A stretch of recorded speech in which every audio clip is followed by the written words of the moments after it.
The Portuguese came first, but after that, almost every European power tried to get their hands on Elmina at one point because it was a strategic location. Right. By the 1700s, the slave trade was the main business going on. So one of the things that most strikes me, Sam, about coming in here is that building. This part right here? Yeah, this square bit in the Okay. middle. That is a church. Is this the Protestant church or the Catholic Well, church? initially it was a Catholic church, but when the course. British took it over, they continued to use it as a Protestant church.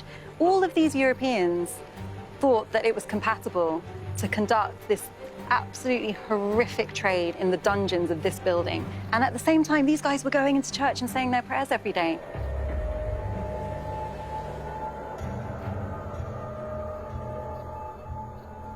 One of the things that I think is most upsetting is the kind of sexual abuse that happened here. So in the governor's bedroom, there's a trapdoor in the floor, and it leads through some ladders directly down into the women's dungeon.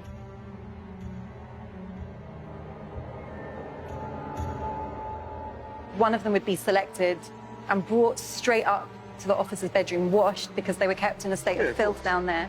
And then he would rape her, and he would just have free access to these women and girls. I'm sure there were little boys who were subjected to the same. Yeah.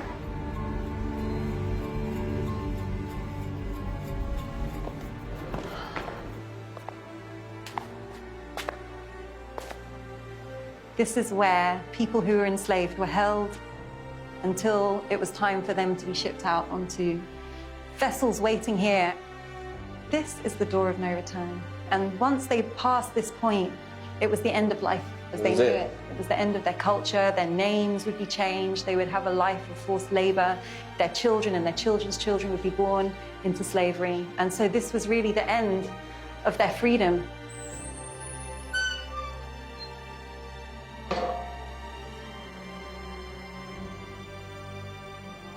Some people say, well, don't you feel sorrow when you see this?